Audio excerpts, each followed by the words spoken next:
Bom, então vamos falar de monstros. É, nossa primeira tópico para discussão. Eu queria trazer algo muito relacionado a essa gênese do cinema de horror, ou quando o cinema de horror começou a se tornar mais relevante e expressivo em Hollywood, que acaba sendo mais ou menos numa época onde surgem os monstros da Universal. Você tem o Drácula, você tem o Frankenstein, e que são filmes muito seminais para o gênero. E eu queria, tipo, que esse tópico fosse mais uma conversa sobre. Porque, tipo, acaba que os monstros, por muitas vezes, eles são códigos muito específicos relacionados a pessoas queer, principalmente nessa Hollywood que está sendo muito afetada pelo Código Reis, que é tipo, a moralidade passa a ser mais colocada muito mais explicitamente no cinema hollywoodiano. E eu queria que vocês falassem um pouco sobre, sobre essa gênese do cinema de horror, em que você tem pessoas queer, você tem personagens que são monstruosos, muito codificadamente queer, e como que a identidade queer ela é colocada, principalmente no cinema de horror, nesse lugar da abjeção, do ser estranho, do ser que é rejeitado, do ser que precisa se moldar ao mundo normativo. E como vocês veem esses frutos dessa moralidade se estabelecendo no cinema no geral, e como vocês acham que essa moralidade no cinema de horror, principalmente atrelada à identidade queer, como vocês acham que ela se estabelece ao longo dos anos?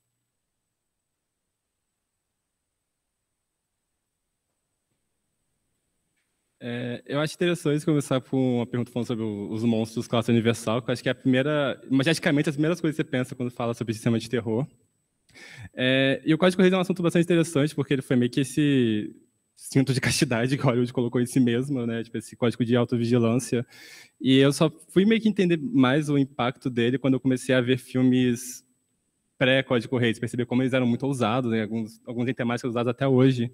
E o cinema de terror, particularmente, dava com temas bastante grotescos. Tem filmes que davam com vivissecção, insinuações de zoofilia, enfim.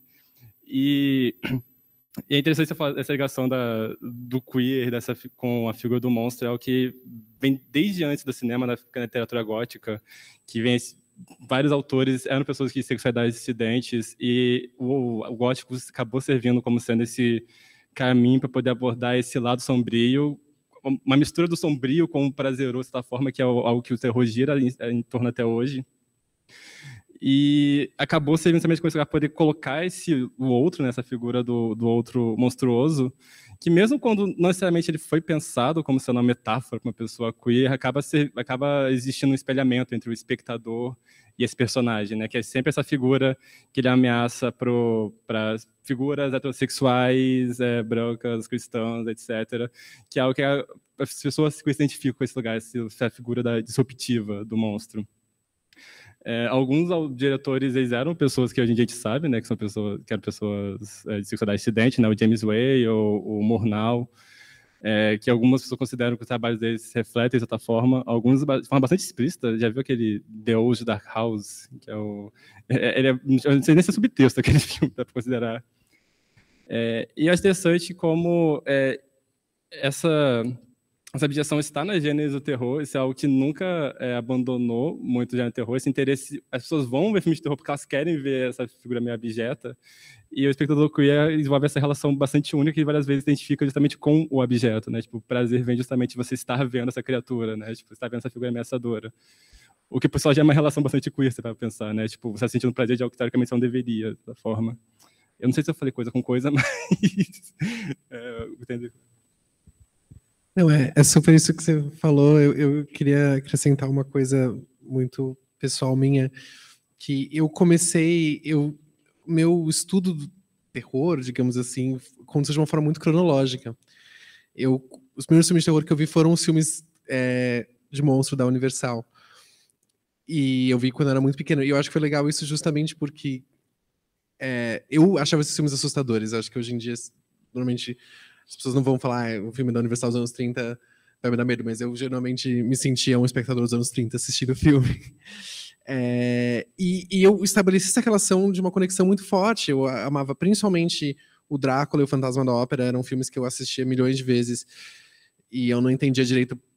Quer dizer, né, quando eu era criança, eu me perguntava se existia um porquê daquilo, e depois, enfim, estudando melhor sobre, eu fui vendo que realmente são filmes extremamente queer nessa apresentação do monstro. Eu acho que o Drácula é o mais explícito o Frankenstein também, mas o Drácula tem essa coisa mais da perversão sexual e dos heróis serem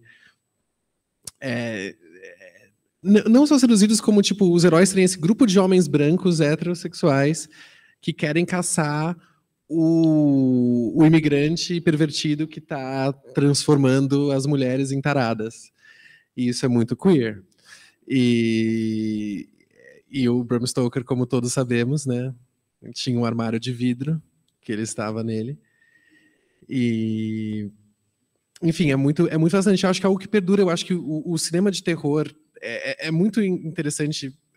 Sei lá, eu tive muito contato com pessoas que gostavam de terror que eram muito heterossexuais. E por muito tempo eu achava que terror era uma coisa de pessoas hétero. E hoje em dia, para mim, o terror nasceu queer. Ele nasceu feito pelo Murnau, pelo James Whale, por essa galera. E mesmo tem discussões sobre o quanto propositalmente eles estavam fazendo, porque o Curtis Harrington, que também é um diretor gay, que trabalhava com o James Whale, ele falava que o James Whale não colocava isso de propósito, mas eu acho que às vezes a gente não coloca de propósito. É tipo, se você você vai colocar sua identidade ali de alguma forma, mesmo você não querendo necessariamente falar sobre isso. Apesar que no caso de The Dark House, realmente, para quem não viu, é sobre um grupo de heterossexuais que vai parar numa casa onde só tem gay e eles ficam horrorizados. É isso que acontece. Enfim, eu não sei se eu acrescentei muita coisa, só fiz mais uma anedota, você falou tudo. E é isso. Trazendo um pouco esse gancho dessa ideia, né, esse arquétipo que a gente tem de pensar o horror como um gênero para heterossexuais, tem um fato interessante, né, que durante muito tempo o horror não era pesquisado pela academia, né, era um gênero muito rejeitado, né, ele passa a ser pesquisado a partir dos anos 70, e justamente o estereótipo social que se tinha em cima do horror é que era um gênero masculino, né, era um gênero voltado para homens, que o público ideal de um filme de horror era um homem que tinha fascínio pela violência que estava em tela. E quando surgem as primeiras pesquisas oficiais, né, sobre recepção do cinema de horror, se descobriu que, na verdade, a maior parte do público nos Estados Unidos eram mulheres. Então, foi aí que se constitua, inclusive, nessa ideia da Final Girl, né, e essa ideia da projeção nessa mulher que vai passar várias provações, né, e vai sobreviver no final. Justamente porque se percebeu que existe um fascínio de grupos minoritários com o horror, como uma maneira, enfim, de lidar com essas experiências traumáticas, né, e ter esse tipo de experiência. E isso está na gênese, inclusive, desde o horror na literatura, né, que quase todo o gênero cinematográfico que a gente tem, ele veio da literatura, e o horror gótico tinha como público-alvo principal as mulheres, né, e tem um trabalho do Jacques Halberstam, que é um teórico queer bastante importante, né, que ele é mais famoso por ter escrito A Arte Queer do Fracasso, que ele faz um trabalho sobre o horror gótico, né, tanto na literatura quanto no cinema, e ele vai falar sobre como o romance gótico, né, era essa maneira que as mulheres tinham de ter essa experiência que era ao mesmo tempo uma experiência de medo e de fetiche sexual, né? E sobre a questão do monstro, né, e dessa alegoria do vampiro, do Frankenstein, ela vai falar que a alegoria do monstro muda muito de acordo com qual é o pânico moral vigente na sociedade durante aquele período, né? Quando Drácula foi escrito, ele foi oficialmente feito para ser um texto xenofóbico, né? O foco principal dele era criar uma onda de rejeição à imigração. Então, o fato sexual da obra está ali para pintar o imigrante como um ser pervertido, né? Então, não foi o foco principal retratar os vampiros como indivíduos queer, né? A ideia era, vamos pintar os imigrantes como pervertidos, e o subtexto queer acabou sendo jogado ali como um bônus, assim, digamos assim, né? E com o passar do tempo, essa alegoria, né, do imigrante se tornou uma alegoria racial e, posteriormente, uma alegoria sexual, né, que acho que é oficial hoje em dia, né? Quer dizer, não oficial, né, não existe isso, mas acho que a alegoria principal do monstro atualmente, né, desde o século XX, tem sido a alegoria sexual pelas mudanças culturais que a sociedade passa a sofrer a partir do século XX, né, que tem essa questão do pânico moral do Código Hays, né, que era voltado principalmente para privar as representações de sexualidade no cinema, e o surgimento da AIDS, né, a partir dos anos 80, que também reforçou essa ideia do monstro como um dissidente sexual, né? Como a gente tem, por exemplo, o A Mosca, do David Cronenberg, que foi um filme que foi lançado no meio dos anos 80, e ele não tinha nenhuma ambição que fosse uma alegoria da AIDS, mas, inevitavelmente, o público e os críticos da época associaram essa mutação, né, monstruosa da mosca como uma alegoria da AIDS, né? Então, eu acho que, assim, como o monstro representa esse lugar de alteridade e diferença, ele pode ser uma alegoria para qualquer medo, qualquer pânico social que está vigente na época sobre um outro que causa pânico na norma, né? E uma constante na sociedade ocidental tem sido o queer como esse pânico moral, né? Então, acho que tem esse fator que acho que acaba contribuindo muito para essa leitura. E é muito interessante que o Lucas fez a pergunta perguntando da abjeção do monstro, porque o Richard Miskolci, que é, né, um teórico queer brasileiro, ele vai definir justamente o queer como a linha da abjeção, né? Essa ideia de que existe uma sexualidade LGBT que é bem comportada e pode ser contemplada pela norma, e o queer é o que está além da linha da abjeção, né? Que é um lugar da dissidência sexual tão extrema que a sociedade não consegue comportar, assim, né? Mesmo que se aceite gays, lésbicas e transexuais, o sujeito queer não pode entrar nessa aceitação, porque ele está além da linha da abjeção, né? Ele representa um lugar que é essencialmente abjeto. E acho que acho que no começo do debate acho que é um pouco isso que a gente pode traçar do monstro e da história dele como alegoria queer.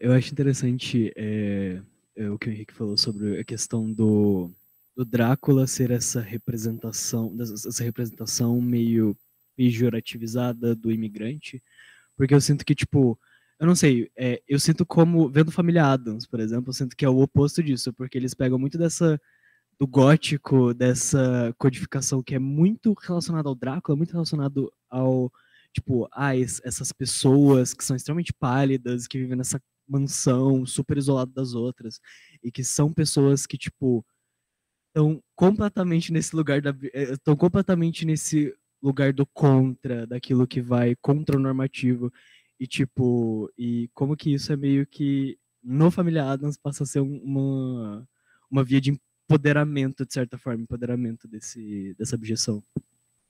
O caso da Família Addams é curioso porque ele foi feito para ser uma crítica à família americana, na verdade, né? É uma obra que foi feita justamente para parodiar a norma, né? Então a gente tem essa ideia dessa família imigrante que tem um sobrenome latino e que é monstruosa e que, na verdade, o que está sendo parodiado não é essa família, né? É a família americana.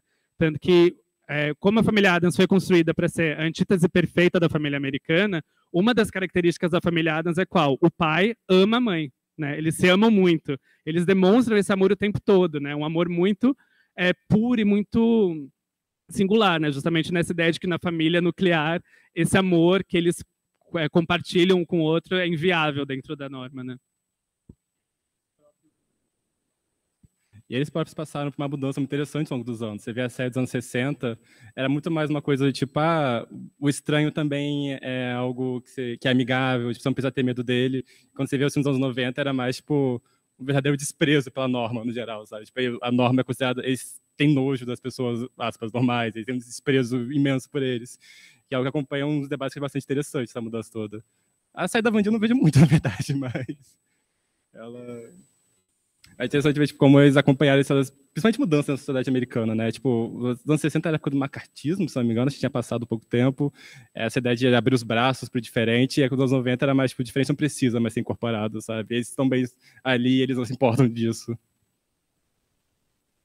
Eu queria só puxar um gancho disso que você falou aí, pensando como algo que vai mudando dependendo das décadas e quais são os medos daqueles períodos. É interessante você ver também como o aspecto queer nos filmes de gênero, principalmente filmes de terror, muda também com a época. Então, nos anos 80, tem muito essa coisa do menino, da masculinidade em perigo, né?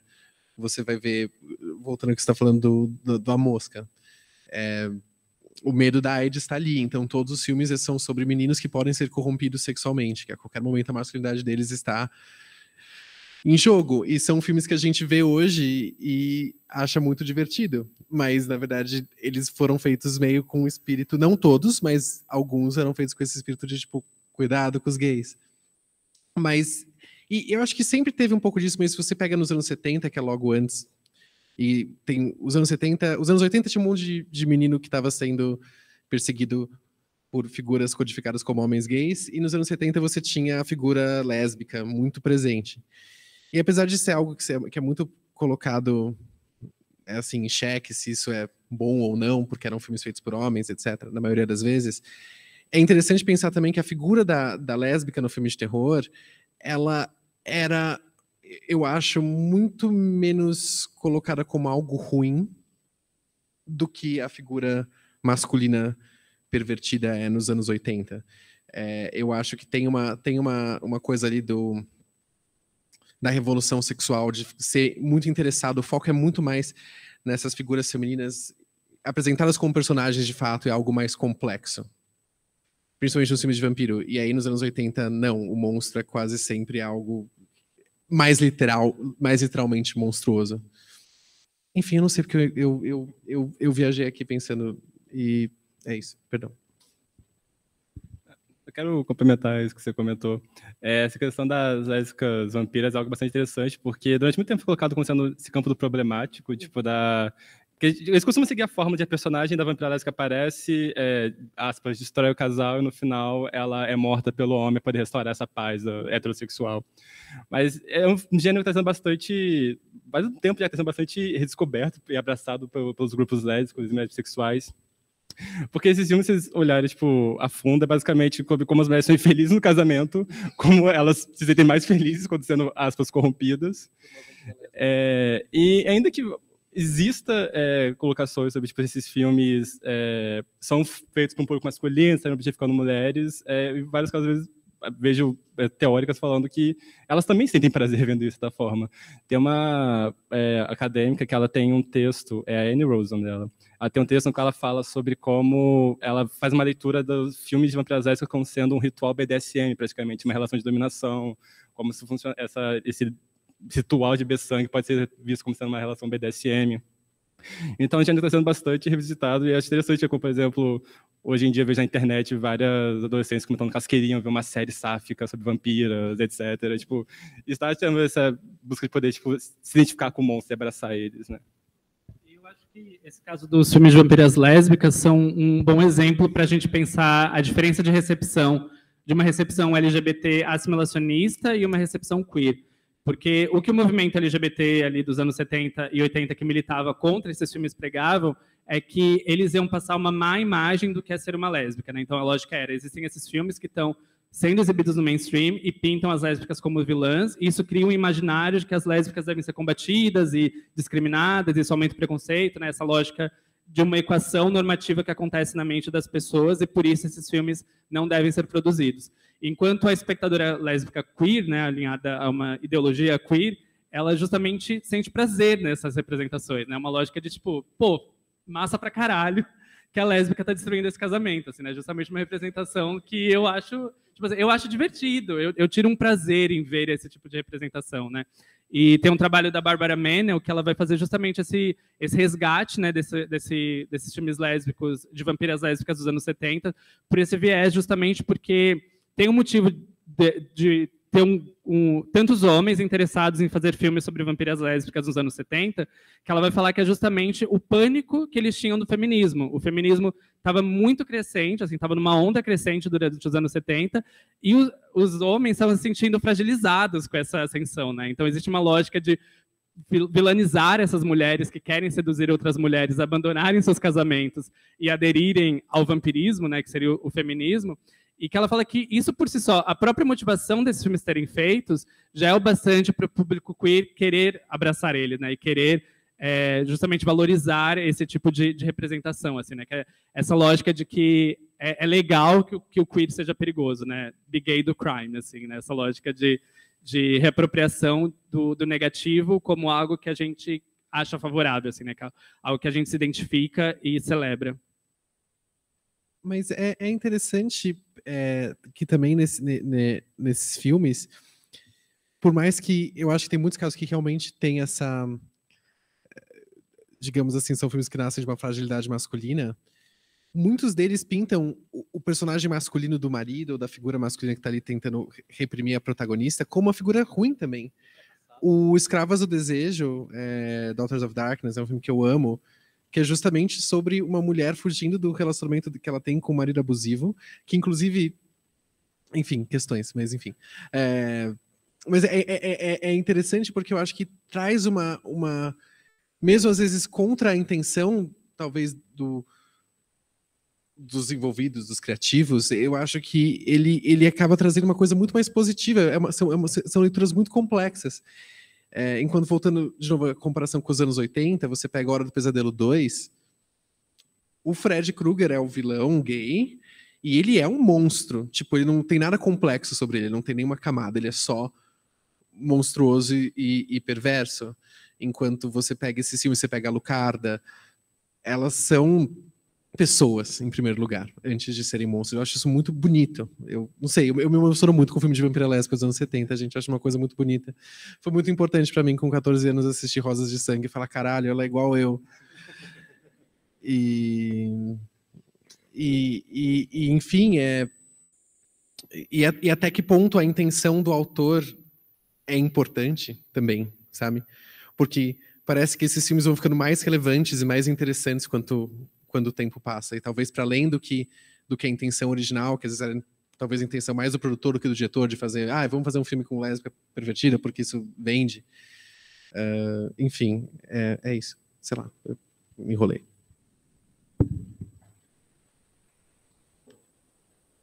Bom, aproveitando que a gente já está falando da maneira como o queer e pessoas queer se apropriam desse lugar de abjeção, eu queria que vocês falassem um pouco mais sobre como vocês enxergam isso acontecendo, esse processo acontecendo, porque tipo, a gente tem, como o Henrique falou, a teoria queer no cinema, ela emergindo mais nos anos 70, a gente tem filmes que antes eram considerados apenas como, tipo, são filmes de monstros, são, tipo, ou filmes que estão codificando pessoas queer como algo negativo, como algo, tipo, como objeto negativo.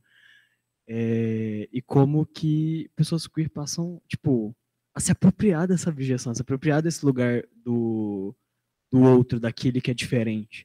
Então, eu queria que vocês comentassem um pouco mais sobre como vocês enxergam os frutos disso, dessa mudança, tanto na realização cinematográfica, e o Matheus está muito nessa área, quanto na teoria e na discussão sobre cinema de horror, já que tipo, o Henrique e o Álvaro estão nessa área dessa discussão.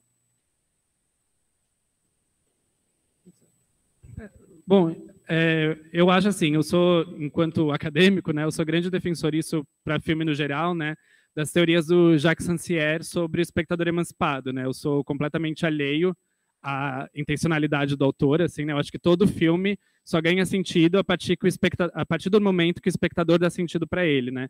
Então, acho que toda leitura, não existe um espectador não entender o filme, né? O que o espectador viu no filme é o que o filme é. Então, e eu acho que isso é muito importante para as leituras queer, né? Porque às vezes tem muito isso de falar, tipo, tal filme não tem nada de queer, vocês estão forçando uma leitura, como assim, A Pequena Sereia é queer, do que vocês estão falando? E eu acho que o que importa é se o espectador leu algum subtexto ali que dá alguma possibilidade de leitura queer, isso já valida o filme como uma obra queer nesse sentido, né, de que o espectador confere esse sentido para a obra, né? Essa apropriação que o espectador faz das obras é o que importa mais do que a intencionalidade de qualquer autor, assim, né? Então, acho que é muito instigante, assim, né, pensar que esses debates estão ficando mais popularizados e que as pessoas estão tendo mais ferramentas, né, para trabalharem essas leituras, assim, né, em cima dessas obras, inclusive permitindo o resgate de alguns filmes, né, como o caso da própria Hora do Pesadelo 2, que sempre foi considerado tipo, o pior filme da Hora do Pesadelo por muitos fãs, destruiu a carreira do ator que foi o protagonista, e foi um filme muito renegado durante muito tempo, e que nos últimos anos tem tido um resgate muito grande, assim, né, de espectadores realmente redescobrindo a obra, né, e ganhando um senso de prazer nessas leituras queers que o filme permite, assim, né? Então, eu particularmente sou grande defensor desse papel do espectador, principalmente.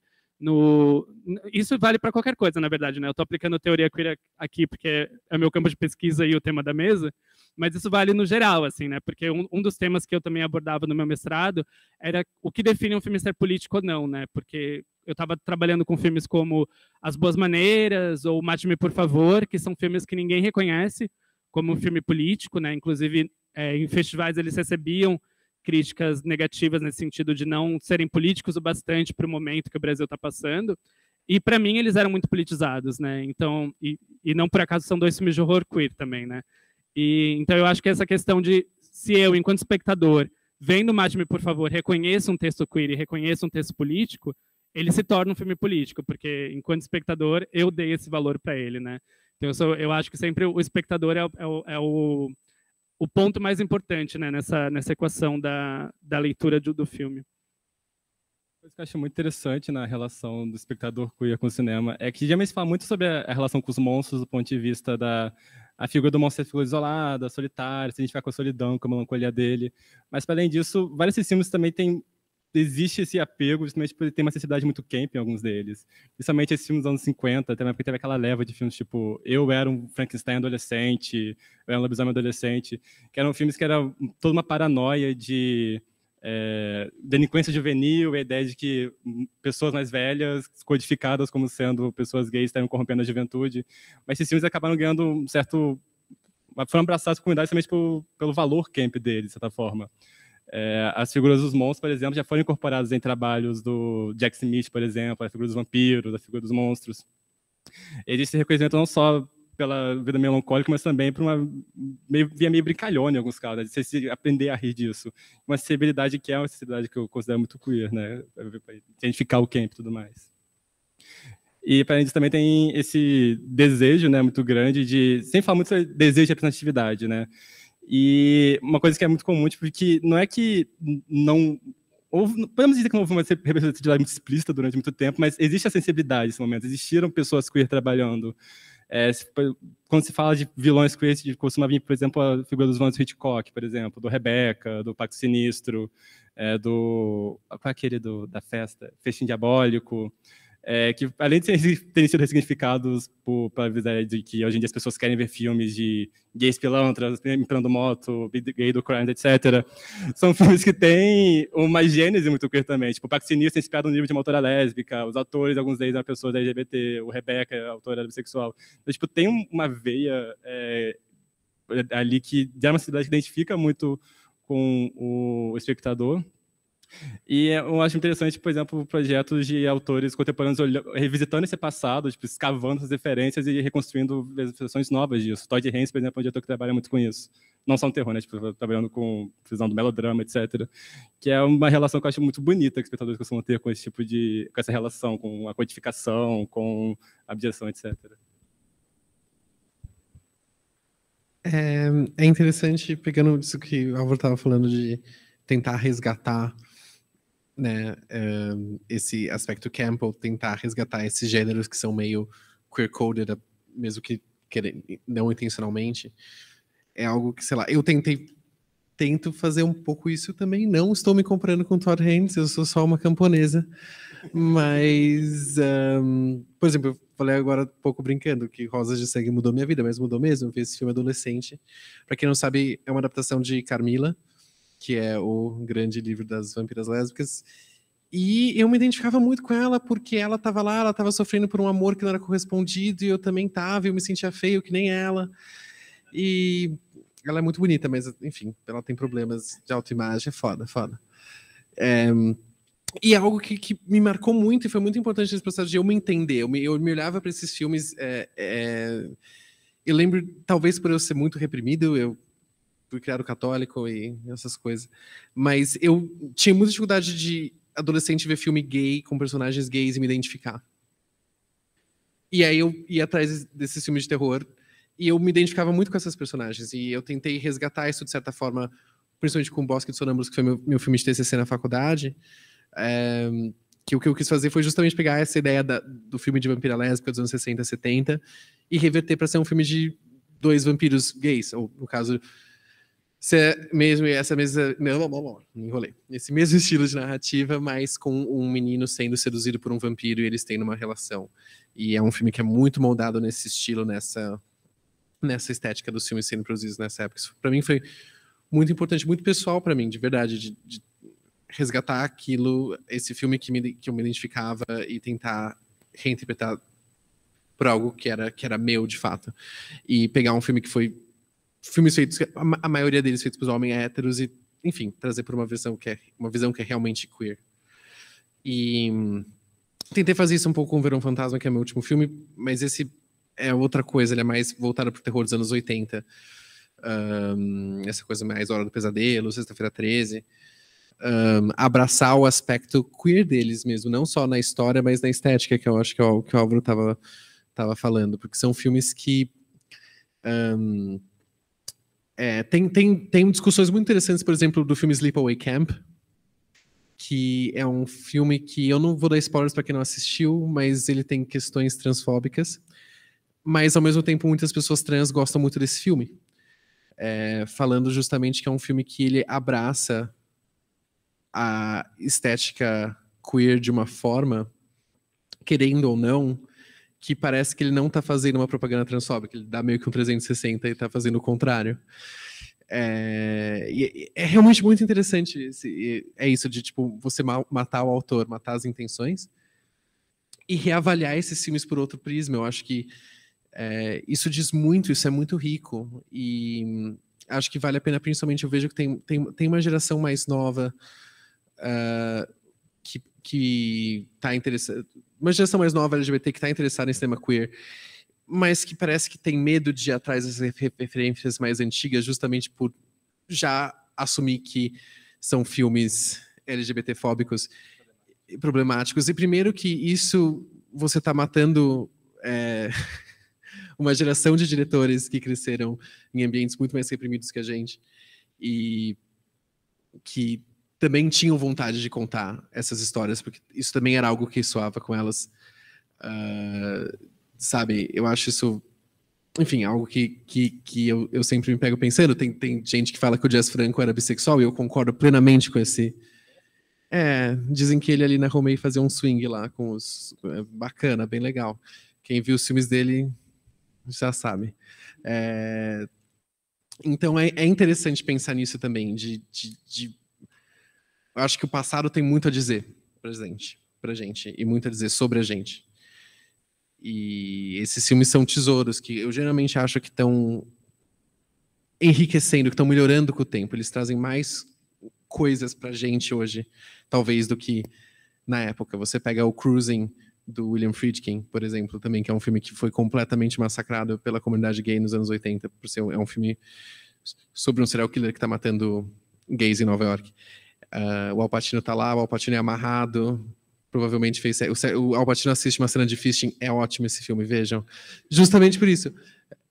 Esse filme tem um sentido completamente diferente hoje. Na época era tipo, caralho, você tá fazendo a pior representatividade possível.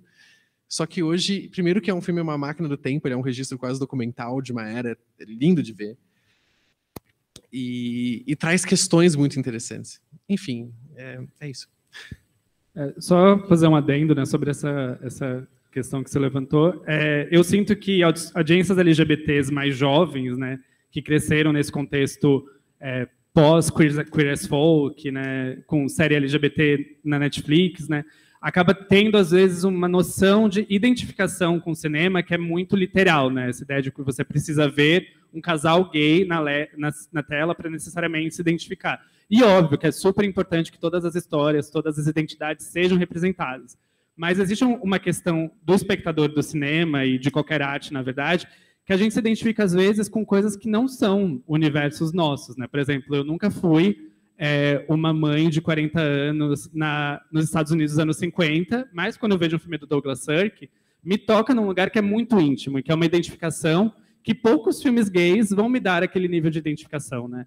Então, acho que existe uma questão do filme queer, que às vezes não é um filme que está lidando necessariamente com a identidade que você é, né? Seja, enfim, um gay cis branco, ou uma pessoa trans negra, né? Ou uma lésbica, enfim. que não está exatamente você não está representado na tela nesse sentido literal e do visível, mas existe algo sendo dito ali que é muito mais íntimo para você do que muitos filmes que te colocariam literalmente na tela. Então, por exemplo, eu não me identifico nem um pouco com Heartstopper, né? Nada contra quem gosta, mas eu acho um porre, assim, eu não consegui passar do primeiro episódio. Mas quando eu assisto Raw, da Julia Ducournau, que é sobre uma garota adolescente se descobrindo canibal, aquilo, para mim, é exatamente como eu me sentia descobrindo a minha sexualidade, né? Naquele filme sobre essa garota se descobrindo canibal, eu me identifiquei mais, né? Eu vi mais sobre a minha experiência com sexualidade do que em Heartstopper, por exemplo, que está num outro regime, e que, ótimo que tenham tantos gays que se identificam, mas, para mim, não causou esse tipo de identificação, né? Então, por essa lógica, né, da identificação literal, eu deveria gostar mais de Heartstopper, porque é a obra que me coloca na tela. Mas não é assim que a identificação funciona, né? O modo como a gente se conecta com uma obra de arte passa por outros lugares que são muito mais subjetivos, né, muito mais profundos do que só essa questão da literalidade. E eu acho que é importante que a gente resgate esse senso, né? Por isso que é tão importante explorar o passado, que, de repente, num filme, enfim, problemático dos anos 70, vai ter uma questão ali que vai te tocar muito mais do que um filme contemporâneo.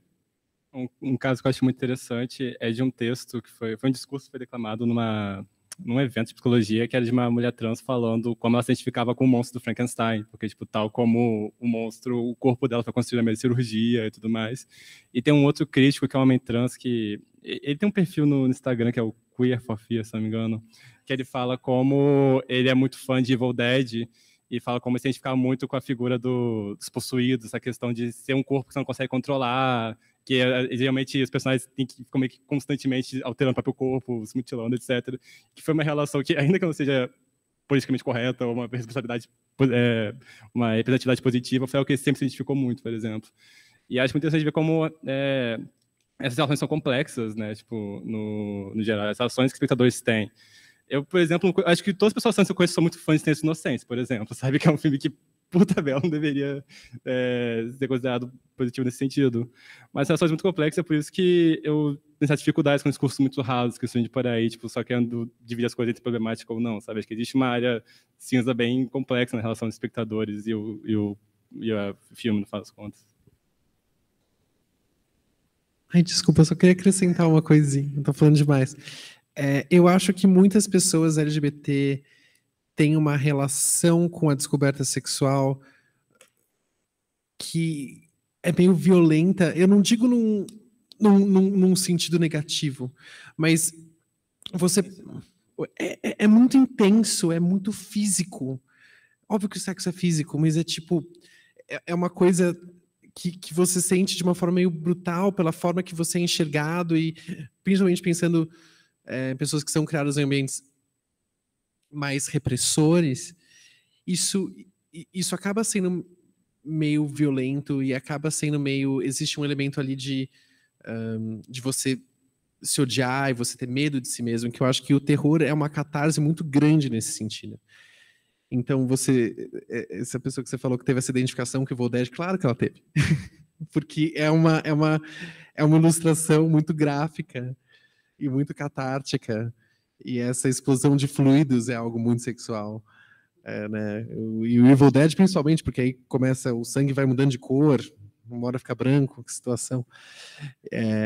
Então, enfim, eu acho que isso é um motivo que eu acho que atrai muitas pessoas queer por horror, porque eu acho que, mesmo quando não necessariamente lidando de um filme que de fato tenha personagens queer, o aspecto da violência simbolicamente, eu acho que ressoa com muitos de nós.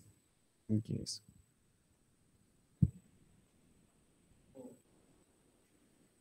Bom, como vocês já introduziram, como o Henrique já falou de Raw, o Álvaro falou de Frankenstein e o Matheus falou dessa questão da fisicalidade do terror, eu queria trazer um tópico que está bem alinhado com o tema do nosso Animídia, o corpo.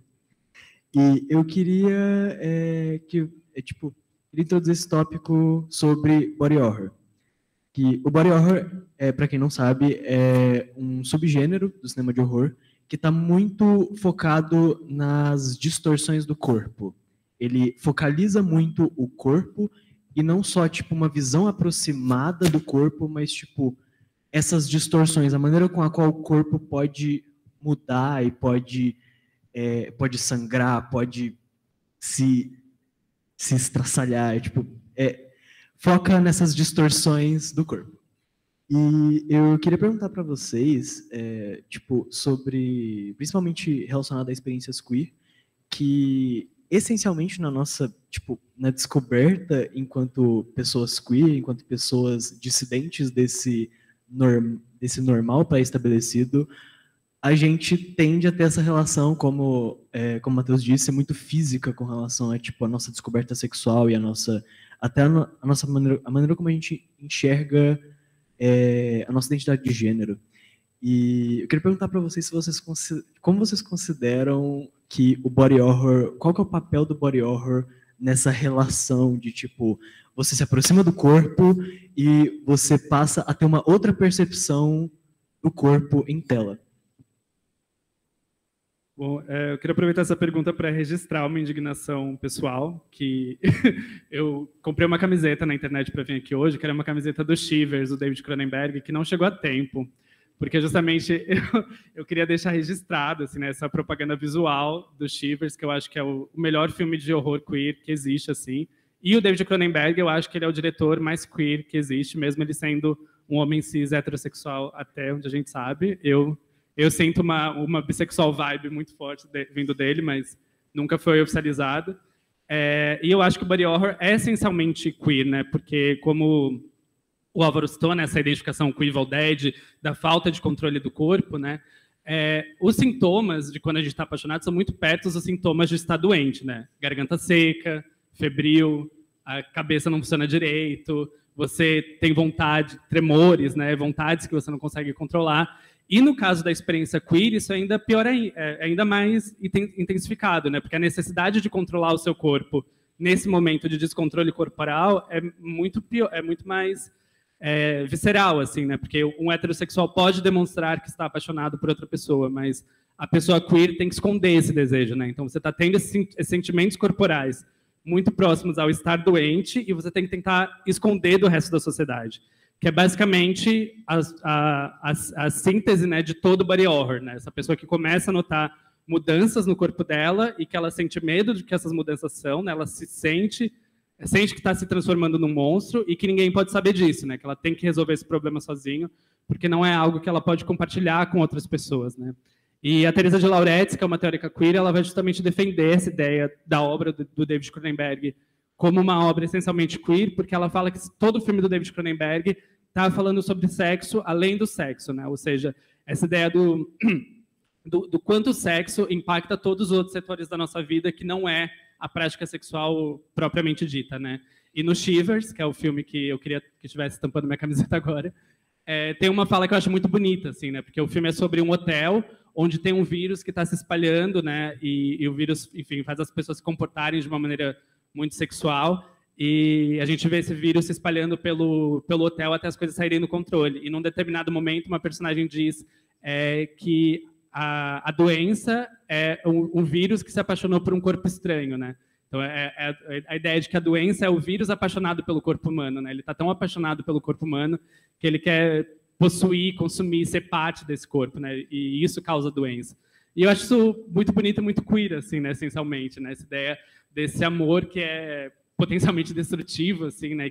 E que causa coisas no nosso corpo que estão além do nosso desejo, mas que a gente, enfim, quer sentir essas coisas, né? Quer ser consumido por esses sentimentos. Então, eu acho que, se eu fosse... Claro, eu acho horror é queer, ponto, assim, né? Todo filme de horror é potencialmente queer. Você tem que se empenhar muito para fazer um filme de horror heterossexual. Mas se eu fosse definir um gênero que eu acho que é uma predisposição maior a ser queer, é o body horror, né? Inclusive, o Raw, eu acho que é um filme que, embora ele não seja oficialmente body horror, né? Eu acho que ele tem ali uns elementos de body horror nesse momento da descoberta. E também a expansão do body horror, né? Porque, por exemplo, um filme de lobisomem não é oficialmente um body horror, mas é um pouco, né? Porque tem essa questão da mudança do corpo, né? E a gente tem filmes como o Ginger Snaps, que tem essa questão bastante queer, né? Da garota lobisomem. Então, eu diria que o body horror tem uma relação muito direta, assim, né? Com as temáticas da experiência queer. Eu lembro de estar vendo discussões, eu não acho que a gente deve dar muita atenção para o Twitter, no geral, mas eu vejo essas discussões em outros cantos, sobre body horror ser um gênero problemático porque seria capacitista, o horror giraria em torno da pessoa que não é PCD, está perdendo habilidade, etc. Que é uma leitura que eu acho muito rasa, realmente. Dá para fazer essa leitura, mas muito rasa, praticamente. E ela ignora muito que o body horror é um gênero que ele vai envolver tipo, uma relação muito visceral com o corpo, no geral. Tipo, você, espectador, está quase sentindo aquilo que está sendo mostrado na tela. E como eu falei, tipo, eu vejo pessoas trans tendo relação muito mais específica com esse gênero, porque tipo, vi algumas comentando, por exemplo, sobre como se identificam com os desenhos de Junji Ito, porque em crise de disforia se viu naquele lugar, se representaria muito essa relação de perder o controle do corpo, e como o Henrique falou, tem toda a questão também desses sintomas muito intensos que a gente tem, tipo, está mostrado de forma física nesses filmes. E ainda tipo, que exista, a gente possa considerar todos eles como sendo de alguma forma queer, né? Tipo, mesmo que não são diretamente, eu acho interessante ver uma leva relativamente recente de filmes que estão falando de forma no texto mesmo, praticamente. O Titânio, por exemplo, que ganhou a Palma de Ouro recentemente, é um filme que brinca muito com a ideia do body horror como sendo essa forma do gênero perder sentido, né? Tipo, o corpo está se transformando de um jeito que gênero não faz mais sentido. O Crimes do Futuro, recentemente, o Cronenberg comentou de forma bastante aberta sobre como ele disse que não pensou nisso quando estava fazendo, mas que é possível fazer leitura sobre o filme ser sobre o governo tentar controlar corpos de pessoas, de mulheres, de pessoas trans, etc. Então, eu acho que é um gênero que ele tem possibilidades muito interessantes de interpretação em geral e cria uma relação muito visceral com o corpo, que o espectador perde uma certa alienação do próprio corpo que a gente acaba tendo em vários momentos. E, não sei, às vezes eu sinto que eu estou quase mais senciente do meu corpo depois que eu vejo alguns filmes desse tipo. Que é uma relação que eu acho muito interessante que esse gênero proporciona e que eu acho bastante queer no geral também. Nossa, gente, vocês falaram tão bem, eu não sei o que eu posso acrescentar. Eu vou dizer que Shivers é meu favorito do Cronenberg, eu concordo, eu quero essa camiseta também. Mas é muito interessante, e volta aquilo que a gente estava falando, às vezes mesmo em casos de filmes que talvez tenham uma temática meio homofóbica, eu acho que essa experiência de você ver corpos se dissolvendo e se autodestruindo é tão catártica. Eu adoro o filme Society, saindo um pouquinho do Cronenberg, porque eu amo o Cronenberg, vocês já falaram tudo, é incrível. Acho que em português é A Sociedade dos Amigos do Diabo. É um filme que o protagonista descobre que a família dele é swingueira, mas não simplesmente swingueira, eles fazem orgias que eles se mesclam, os corpos se dissolvem, meio que viram uma coisa asquerosa só. Ele vira uma pintura surrealista. É insano esse filme. E é meio que...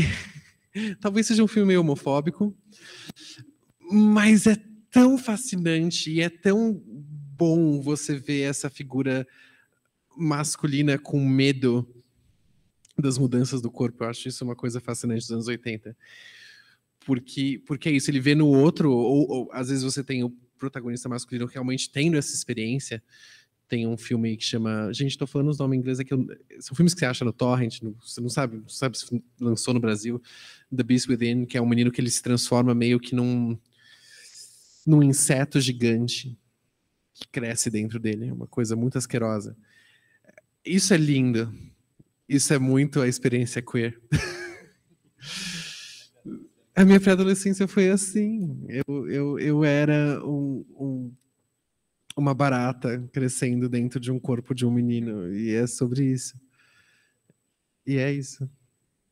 Viva o body horror, gente. É uma delícia. Eu só queria também rebater essa ideia do body horror como sendo capacitista, é que também a ideia que o corpo, né, supostamente normal, perfeito, está ficando, tá ficando deficiente de alguma maneira, também é muito relativa, né? Porque muito body horror é justamente sobre o corpo humano se aprimorando, né? No começo da Mosca, ele começa a ter qualidades melhores, assim, né? Ele fica muito apaixonado assim pelas novas habilidades que ele está desenvolvendo, né? É quase o Homem-Aranha 1, assim, né? Daquele momento dele descobrindo os superpoderes deles, assim, né? E mesmo se a gente pensar o Ginger Snaps como um body horror, enfim, essa ideia de ficar mais forte, mais rápido, mais peludo, eu aceitaria agora, assim, tipo, sem pensar duas vezes, porque para mim são só coisas positivas nesse body horror, não tem nada negativo. Eu só queria acrescentar isso. Eu acho que algo que você vê principalmente no Cronenberg é justamente que isso que você falou, os personagens, a mudança do corpo é visto como algo positivo, não como algo negativo. Essa coisa da transcendência. E que talvez os vilões são justamente as pessoas, eu acho que isso fica principalmente explícito no Crimes do Futuro, os vilões são aqueles que estão tentando impedir a transcendência do corpo. Impedir que o corpo possa atingir ser o que você realmente quer que ele seja. E tem sempre uma força maligna que está tentando impedir que isso aconteça. Que quer reprimir. E é maravilhoso. E eu acho também, voltando no Cronenberg, que o filme The Brood, como é que é em português? Filhos do Medo. Eu acho que todos nós deveríamos parir nossas ansiedades em forma de crianças mutantes. Eu acho que faria muito bem para a sociedade. Ela pare, é lindo isso. Ela tá certa. É o futuro, gente. O Cronenberg estava certo. Juro que eu não estou tentando boicotar as perguntas do Lucas, mas é que eles falam coisas que me lembram ganchos que eu preciso colocar na conversa também. Não, sobre essa questão do Crimes do Futuro, nossa, eu fui pedir desculpa e esqueci o que eu ia falar. Mas calma, você falou do Crimes do Futuro sobre... Nossa, ai. Isso é criminalizado. Não criminalizado, mas tipo... Os vilões querem impedir que as pessoas... Nossa, gente, fugiu, enfim. Que as pessoas possam evoluir fisicamente. Ai... Nossa, me fugiu completamente o que eu ia falar. Então, lembrei. Também foi muito curioso acompanhar a repercussão do Crimes do Futuro quando ele foi exibido em Cannes, né, que tinha uma distinção muito grande entre audiências heterossexuais e audiências queer vendo os filmes, né? Porque eu lembro, por exemplo, na crítica do Eduardo Valente, que ele fala que esse filme do Cronenberg é um aviso sobre a crise ambiental e desse futuro terrível que vai acontecer se a gente não mudar as coisas agora, onde os seres humanos vão ter que comer plástico, né? Toda uma ideia do filme sendo apocalíptico. Enquanto as leituras de críticos queer eram tipo, o filme é uma ode utópica, um futuro onde a cirurgia vai ser uma fonte de prazer e a sexualidade vai ser expandida e a ideia de gênero e a própria questão do ser humano comendo plástico deixa de ser algo distópico e apocalíptico e se torna justamente como fazer uma redenção, assim, né? Uma ideia de um futuro bonito, assim, né? Já que a gente tem essa crise ambiental, onde o plástico vai ser um dos maiores problemas, que bonito seria se o ser humano desenvolvesse essa habilidade de consumir esse plástico, né? E de resolver esse problema que foi criado, assim, né? Então, existe até um ótimo estudo de caso, assim, para ter essa distinção de como um filme que não é tematicamente queer, né? Não tem, assim, tem uma cena lésbica, mas enfim, não chega a ser relevante para a trama. Não tem personagens ou uma narrativa LGBT, mas que a própria recepção, né, coloca ele nesse lugar queer. A barra de chocolate de plástico roxa parece uma barra de açaí. Parece muito gostosa. Eu comeria o plástico do filme Crimes do Futuro. E corretíssimo. E o prazer dos comedores de plástico, assim, né? Um prazer quase orgástico. Ele assim, chora. Ele chora, sabe?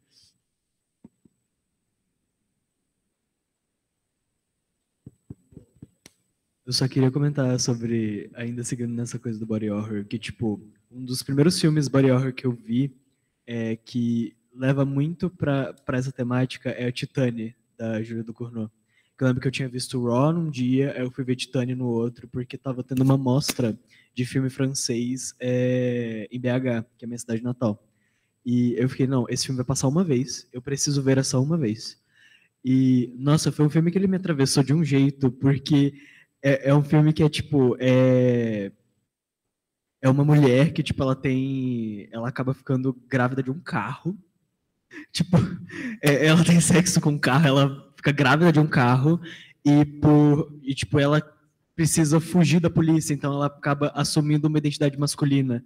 Então, tipo, é muito interessante como ele trabalha essa identidade trans, no sentido de que, tipo, essa pessoa que está assumindo essa identidade masculina, sendo previamente...